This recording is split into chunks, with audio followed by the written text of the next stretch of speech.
आज धर्मशाला का मैदान पूरी तरह लाल और सुनहरे रंग में रंग चुका था। एक तरफ थी पंजाब किंग्स की आक्रामक टीम और दूसरी तरफ रॉयल चैलेंजर्स बेंगलुरु, जो इस सीजन लगातार शानदार क्रिकेट खेल रही थी। स्टेडियम में हजारों फैंस सिर्फ एक चीज देखने आए थे, विराट कोहली का क्लास, श्रेयस अय्यर की कप्तानी और सबसे बड़ा नाम, आंद्रे रसेल का तूफान। मैच शुरू होने से पहले ही माहौल बिजली जैसा था। कमेंटेटर लगातार कह रहे थे कि ये मुकाबला सिर्फ दो टीमों के बीच नहीं, बल्कि प्लेऑफ की रेस का सबसे बड़ा टर्निंग पॉइंट बनने वाला है। सोशल मीडिया पर #PBKSVSRCB ट्रेंड कर रहा था और हर कोई इसी बात का इंतजार कर रहा था कि आखिर कौन इस हाई वोल्टेज मुकाबले में बाजी मारेगा। धर्मशाला की खूबसूरत वादियों के बीच स्थित इस क्रिकेट स्टेडियम की हवाओं में एक अलग ही ठंडक थी, लेकिन मैदान के अंदर का तापमान आसमान छू रहा था। दोपहर से ही दर्शकों की लंबी कतारें गेट के बाहर खड़ी थीं। पंजाब किंग्स और रॉयल चैलेंजर्स बेंगलुरु, दोनों ही टीमों के प्रशंसकों ने स्टैंड्स को दो रंगों में बांट दिया था। एक तरफ लाल रंग की जर्सी में सजे बेंगलुरु के दीवाने थे, तो दूसरी तरफ पंजाब के शेर अपनी टीम का हौसला बढ़ाने के लिए झंडे लहरा रहे थे। खेल विशेषज्ञों का मानना था कि जो भी टीम यहाँ की परिस्थितियों को जल्दी समझ लेगी, जीत उसी की झोली में जाएगी। टॉस के लिए दोनों कप्तान मैदान पर आए। श्रेयस अय्यर और रजत पाटीदार आमने सामने थे। सिक्का उछला और पंजाब किंग्स ने टॉस जीतकर पहले बल्लेबाजी करने का फैसला किया। धर्मशाला की पिच बल्लेबाजों के लिए शानदार मानी जा रही थी और कप्तान श्रेयस अय्यर बड़े स्कोर की तरफ देख रहे थे। पिच रिपोर्ट में साफ कहा गया था कि शुरुआती कुछ ओवरों में तेज गेंदबाजों को थोड़ी स्विंग मिल सकती है, लेकिन जैसे जैसे खेल आगे बढ़ेगा गेंद सीधे बल्ले पर आएगी। आउटफील्ड बेहद तेज थी, जिसका मतलब था कि अगर गेंद फील्डर को छकाकर निकली तो उसे रोकना नामुमकिन होगा।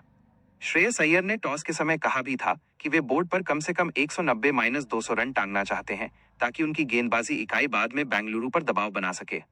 वहीं रजत पाटीदार का मानना था कि उनकी टीम लक्ष्य का पीछा करने में माहिर है और वे पंजाब को एक सीमित स्कोर पर रोकने की पूरी कोशिश करेंगे।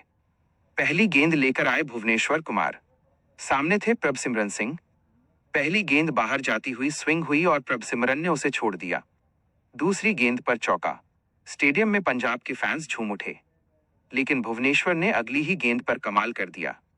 इन स्विंगर एज और विकेट कीपर जितेश शर्मा ने शानदार कैच पकड़ लिया। पंजाब को पहला झटका जल्दी लग गया। भुवनेश्वर कुमार की उस जादुई गेंद ने साबित कर दिया कि उनके पास आज भी वो पुरानी कला मौजूद है। गेंद टप्पा खाने के बाद इतनी तेजी से अंदर आई कि प्रभसिमरन सिंह के पास फुटवर्क का कोई मौका ही नहीं था। उनके बल्ले का अंदरूनी किनारा लगा और विकेटों के पीछे मुस्तैद विकेटकीपर ने दाईं ओर गोता लगाते हुए एक हैरत अंगेज कैच लपका। पंजाब के खेमे में अचानक सन्नाटा पसर गया।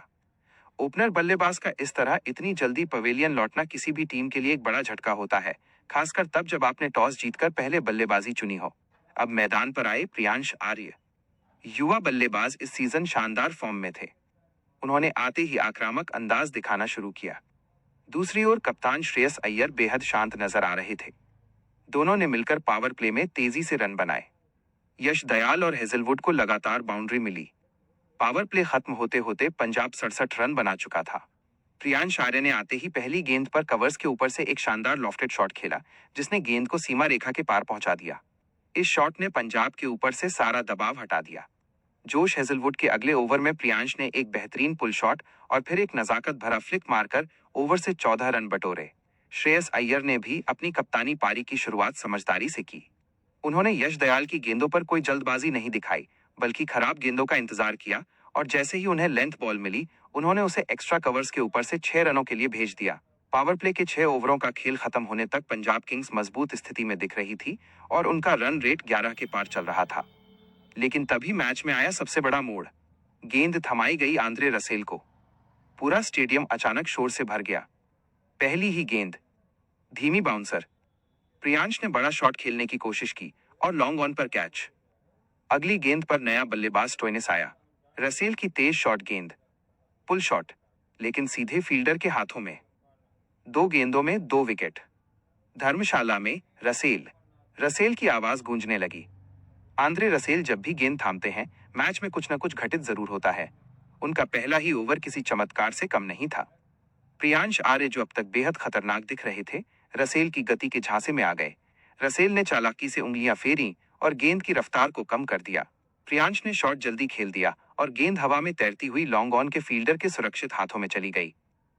अगली ही गेंद पर मार्कस स्टोइनिस जैसे धाकड़ बल्लेबाज को रसेल ने अपनी अतिरिक्त गति और सटीक बाउंसर से चौंकाया। स्टोइनिस ने गेंद की लाइन में आए बिना ही पुल करने का प्रयास किया। गेंद बल्ले के ऊपरी हिस्से पर लगकर शॉर्ट मिड विकेट पर खड़े फील्डर के पास चली गई। रसेल हैट्रिक पर थे और बेंगलुरु के फैंस पागल हो चुके थे। अब पंजाब दबाव में था। कप्तान श्रेयस अय्यर ने एक छोर संभालने की कोशिश की। उन्होंने कुछ बेहतरीन कवर ड्राइव लगाए और टीम को संभाला, लेकिन दूसरी तरफ विकेट गिरते रहे। हेजलवुड ने शशांक सिंह को आउट किया और फिर कृणाल पांड्या ने नेहल वढेरा को चलता किया। लगातार विकेट गिरने से पंजाब की रन गति पर अचानक ब्रेक लग गया था। श्रेयस अय्यर जानते थे कि अगर वे भी इस समय आउट हो गए तो टीम 150 के स्कोर तक भी नहीं पहुंच पाएगी। उन्होंने अपनी तकनीक का प्रदर्शन करते हुए सिंगल्स और डबल्स पर ध्यान केंद्रित किया। जब जोश हेजलवुड अपना दूसरा स्पेल लेकर आए तो अय्यर ने उनकी एक फुल लेंथ गेंद पर आगे बढ़कर कवर्स के बीच से एक ऐसा शॉट खेला जिसे देखकर कमेंटेटर्स भी तारीफ करने से खुद को रोक नहीं पाए। हालांकि दूसरे छोर से उन्हें सहयोग नहीं मिल रहा था। शशांक सिंह ने हेजलवुड की एक बाहर जाती गेंद पर बल्ला अड़ाया और स्लिप में कैच दे बैठे। इसके तुरंत बाद स्पिनर कृणाल पांड्या ने अपनी फिरकी का जाल बुना और नेहल वढेरा को चकमा देकर एलबीडब्ल्यू आउट कर दिया। पंजाब की आधी टीम पवेलियन लौट चुकी थी। स्कोर 120 के आसपास पहुंचा ही था कि रसेल दोबारा अटैक पर आए। इस बार सामने थे श्रेयस अय्यर। पहली गेंद पर सिंगल, दूसरी गेंद पर नया बल्लेबाज, तीसरी गेंद यॉर्कर जैसी तेज गेंद स्टंप्स उखड़ गए। पंजाब के डगआउट में सन्नाटा छा गया। रसेल का ये दूसरा स्पेल पंजाब के लिए किसी बुरे सपने जैसा साबित हो रहा था। उन्होंने आते ही अपनी सधी हुई गेंदबाजी से बल्लेबाजों को बांध कर रखा। तीसरी गेंद इतनी सटीक और तेज थी कि बल्लेबाज को अपना बल्ला नीचे लाने का समय ही नहीं मिला। गेंद सीधे मिडल स्टंप से जा टकराई और गिल्लियां हवा में उड़ गईं। पंजाब की टीम जो एक समय 200 से अधिक रनों की ओर बढ़ती दिख रही थी, अब संकट में घिर चुकी थी। डगआउट में बैठे कोच और बाकी खिलाड़ी चिंतित चेहरों के साथ मैदान की ओर देख रहे थे, लेकिन कप्तान श्रेयस अभी भी टिके हुए थे। उन्होंने धीरे धीरे गियर बदला और कृणाल पांड्या के ओवर में लगातार 2 छक्के जड़ दिए। इसके बाद मैच फिर रोमांचक हो गया। पंजाब ने आखिरी 4 ओवर में तेजी से रन बनाने शुरू किए। श्रेयस अय्यर ने भांप लिया था कि अब रुकने का समय नहीं है। अगर टीम को एक सम्मानजनक स्कोर तक पहुंचना है तो जोखिम उठाना ही होगा। कृणाल पांड्या अपना आखिरी ओवर फेंकने आए तो अय्यर ने उनकी पहली गेंद को भांपते हुए लॉन्ग ऑफ के ऊपर से एक गगनचुंबी छक्का दे मारा। अगली गेंद पर कृणाल ने लेंथ थोड़ी पीछे खींची, लेकिन अय्यर ने इस बार मिड विकेट की दिशा में गेंद को स्टैंड्स में भेज दिया। इन 2 छक्कों ने पंजाब के खेमे में वापस जान फूंक दी। निचले क्रम के बल्लेबाजों ने भी कप्तान का साथ देना शुरू किया और हर ओवर में कम से कम एक बाउंड्री निकालने की रणनीति अपनाई। 19वें ओवर में आंद्रे रसेल वापस आए। पहली गेंद पर श्रेयस ने चौका मारा, दूसरी गेंद पर फिर बड़ा शॉट, लेकिन इस बार डीप मिड विकेट पर विराट कोहली ने शानदार कैच पकड़ लिया। पूरा स्टेडियम खड़ा हो गया। श्रेयस 68 रन बनाकर आउट हुए। रसेल ने दोनों हाथ फैलाकर जश्न मनाया। ये ओवर इस पारी का सबसे रोमांचक ओवर था। अय्यर ने पहली ही गेंद पर रसेल की गति का इस्तेमाल करते हुए फाइन लेग की तरफ एक बेहतरीन चौका बटोरा। रसेल ने तुरंत अपनी रणनीति बदली और अगली गेंद को थोड़ा वाइड और शॉर्ट रखा। अय्यर ने इस पर भी बड़ा प्रहार